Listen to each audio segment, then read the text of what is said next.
a lot of crazy stories, but only one of them has ever actually resulted in a public service announcement. So that's what I'm going to tell you about. About 15 years ago, in my mid-20s, I moved into an apartment building in rural Maryland with my best friend, Kat, because it was close to the farm we were both working at.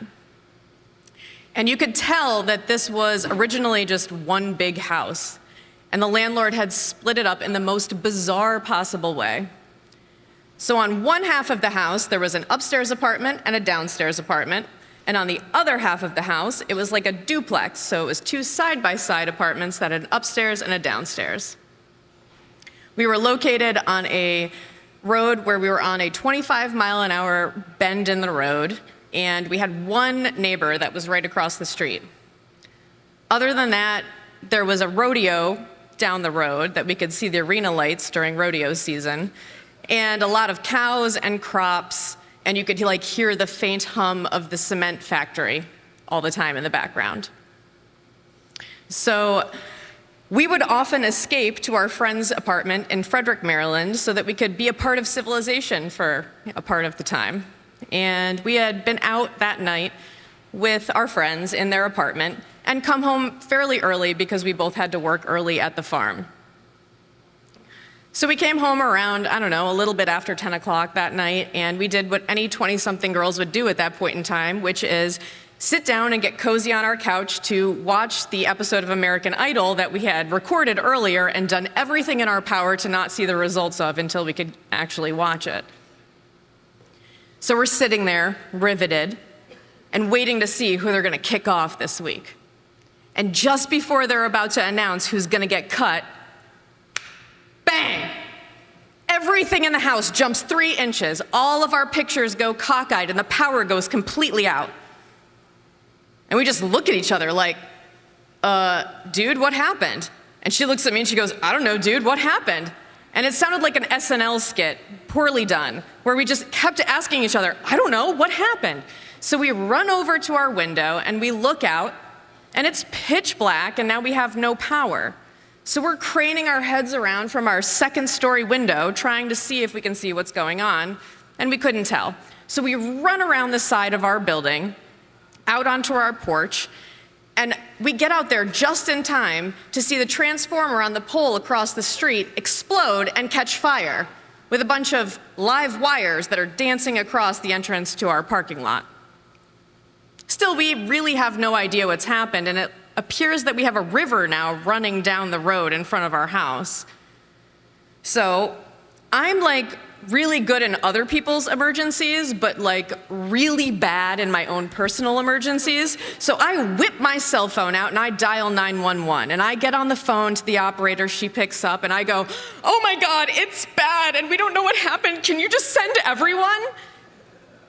At which point I hang up on the 911 operator, which I don't think you're actually supposed to do in an emergency, but I was not exactly in my right mind. So we venture down the stairs and we try to find a safe way to look around to see if we can figure out what the hell has happened. And all of our neighbors, one by one, come out of the house, and our neighbors across the street come out and they ask if everyone's okay, and we kind of look around and count everybody, and everybody's all right. And we sneak around the live wires and the pool of what we now discover is 40 gallons of diesel fuel that is running in front of our house. And we realize that the reason that the power lines are snapped and the transformer exploded and caught fire is because there is a cement truck fully in the middle of our building, wedged in there. So yeah, I'm gonna give you a second to let that sink in, because that's exactly what we needed at that point in time, because there was a cement truck through the middle of my house.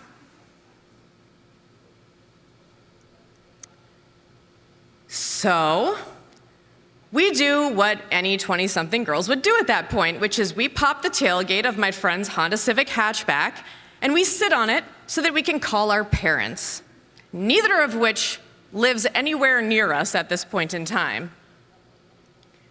So I call, ring, ring, and my mother picks up, and I start just verbally vomiting on her what has happened in the last half an hour.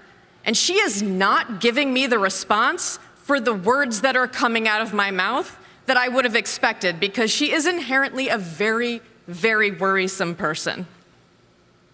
What I neglected to realize at this point in time is that it was, in fact, April 1st. And I can't really blame her, because this type of April Fool's joke is absolutely something that I would have done to her, but was not actually doing to her at this point in time. So once she realizes the gravity of the situation and starts to panic in the way that I presumed she would from the jump, we tell her we'll update her. Kat gets off the phone with her family, and we go, well, what do we do now? All of the EMS, fire response, everybody for 3 counties, because they have nothing better to do in rural Maryland, show up at our house and shut the entire road down. So we can't leave, and we don't have anybody to come pick us up, so now we're basically trapped in our parking lot, and it starts to rain. So we come down off of our massive adrenaline high, and we decide that the only possible thing we can do at this point is to rank the firefighters by hotness.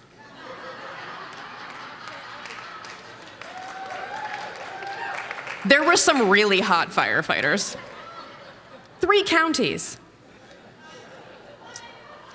So while we're in the middle of our ranking, I see out of the corner of my eye a ladder disappear around the back of our building. And I'm like, that's interesting, because that was not a fire ladder. That was basically the physical manifestation of an OSHA violation. And I've only ever seen that ladder come out when our neighbor borrowed it from our landlord, 3 PBRs deep, shirtless, to go and clean out the gutters on a weekend. We realize it's our neighbors, and they are trying to sneak back into the house through a 2nd-story window to get their dogs out.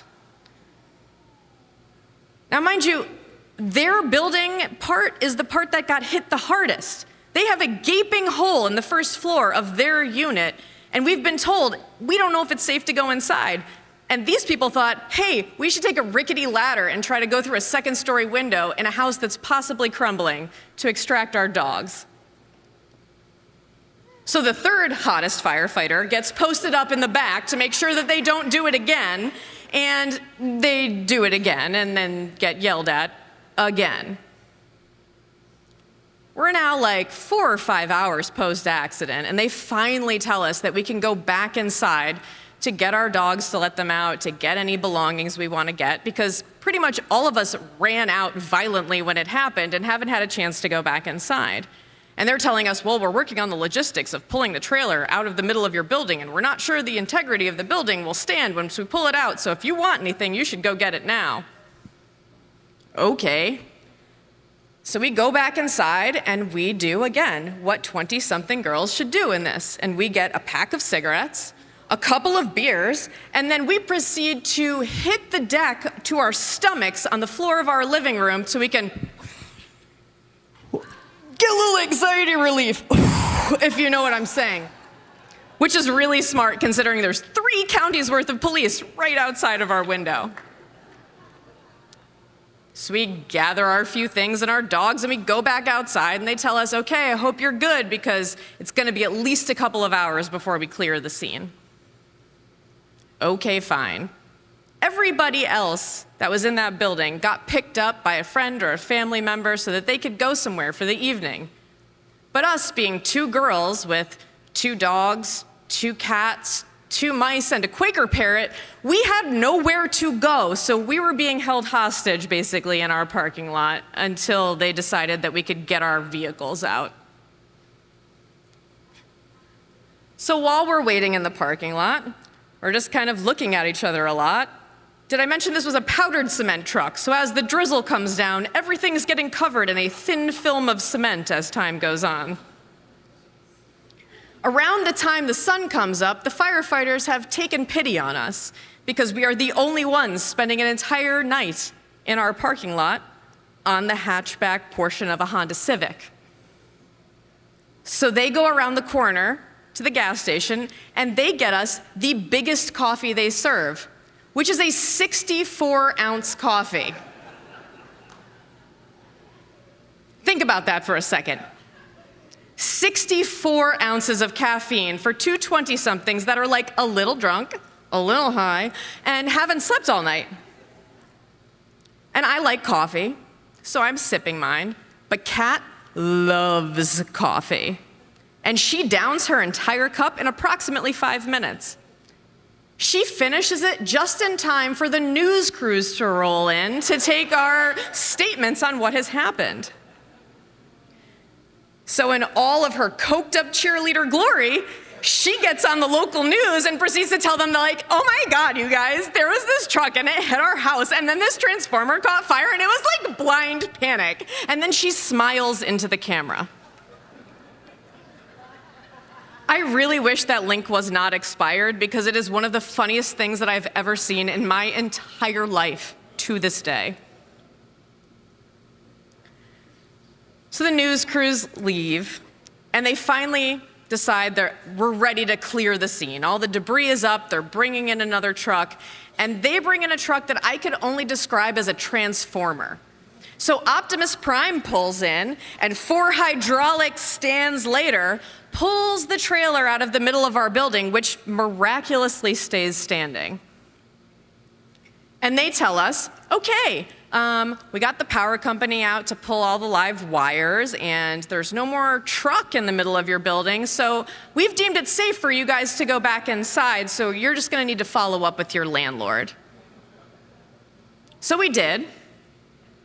And then we lived in that friggin' house for 2 weeks after that with no power and no water because we had nowhere to go until we found a new place to live, which out in the middle of rural Maryland at our price point was virtually impossible and a damn miracle that we ever found a place to go.